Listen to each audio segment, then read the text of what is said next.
Willie D Live. What's up, family? Stephen tWitch Boss's family has had enough of his grieving widow's shocking allegations. So much so that they are now taking legal action.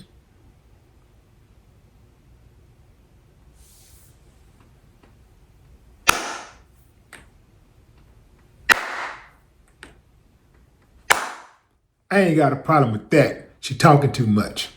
Talking way too much. Ain't nobody asking her for none of that stuff she's volunteering. It's almost like she's trying to cover her tracks for something.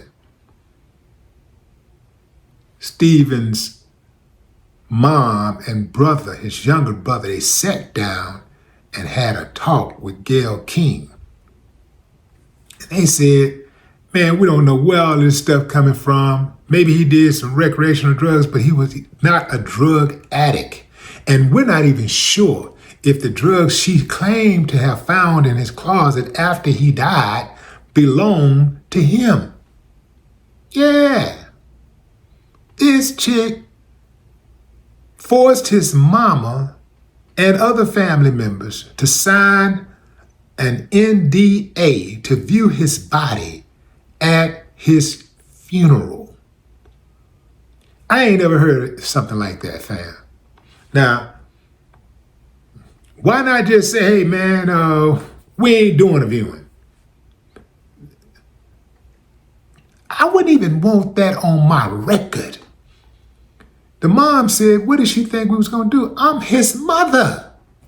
Anyway, tWitch's mom, Connie Boss Alexander, went all the way off on Instagram, blasting the misleading and hurtful claims in Allison Holker's new book about her son's life and death, saying that she can't solely focus on her healing anymore because she's got to protect his name and legacy and defend his honor.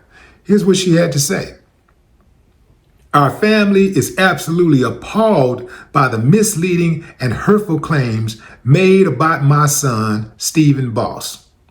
The recent publications spreading untruths about Stephen have crossed every line of decency.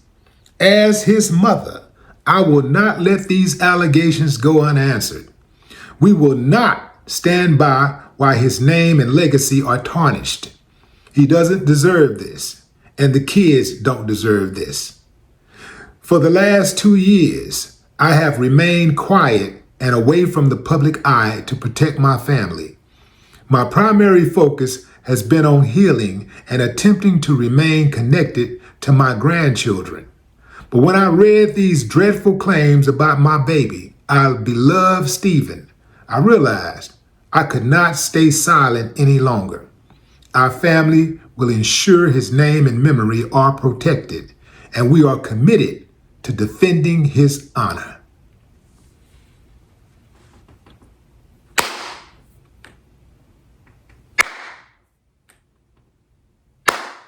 I ain't got no problem with that.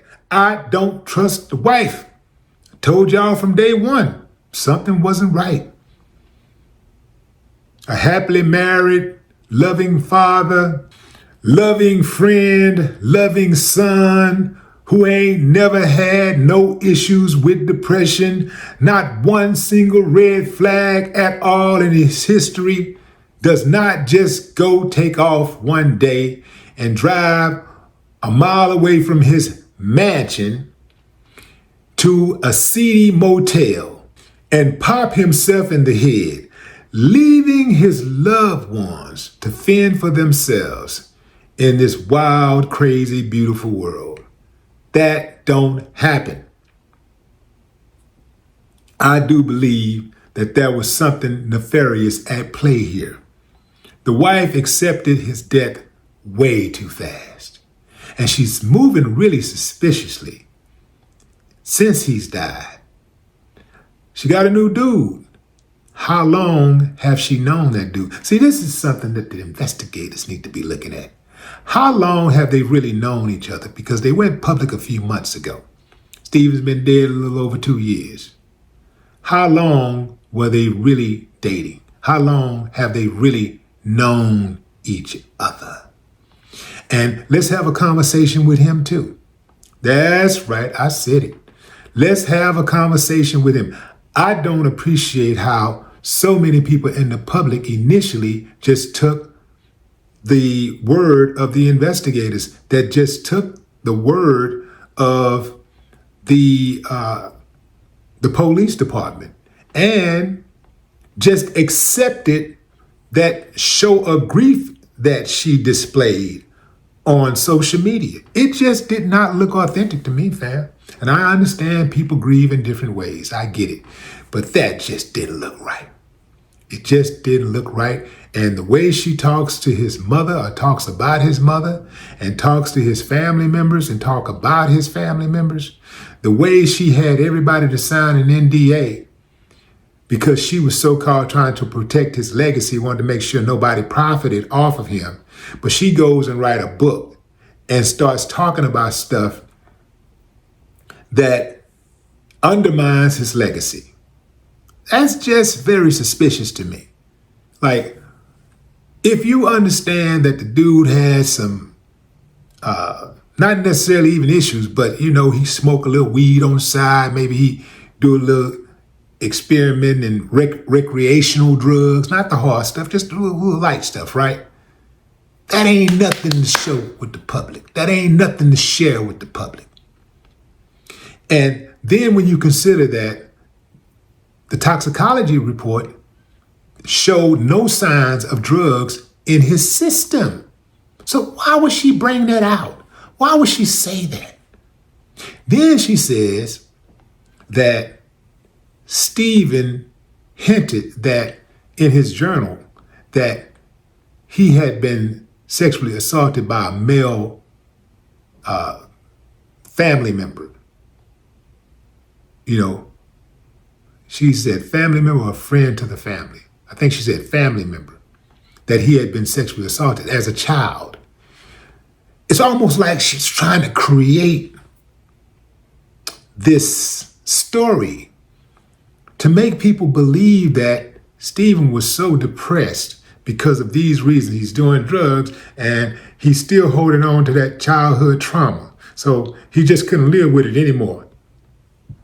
Even after he got married and had a couple of kids and he went out and made something of himself, he became this big star. He just still could not live with that. So he killed himself. I'm not buying it, man. I'm not buying it.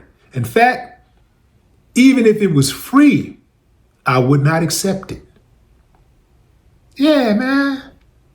I'm absolutely elated that the parents, that the mother and the rest of the family are taking action to get her to shut up, put a sock in it. She's doing more to harm Stephen Twitch Boss's legacy than anybody out there that she had to sign an NDA.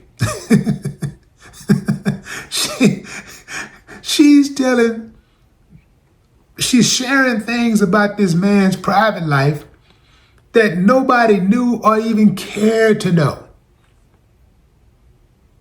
Why? It's almost like she wanted to be the star of the family. Stephen was always the star of the family. They were both in the entertainment industry, but Stephen was always the star. And it sounds like to me, perhaps, she harbored some resentment. See, that happens a lot in relationships. A lot of times, couples, you're supposed to be trying to make each other strong, hold each other up, assist each other, be each other's biggest cheerleaders. But sometimes people are in relationships with people who don't want to see them. I mean, their biggest hater is their spouse. Think about it. I'm about to expose somebody right now that's listening to me right now. Somebody that's listening to me right now is in one of those type of relationships.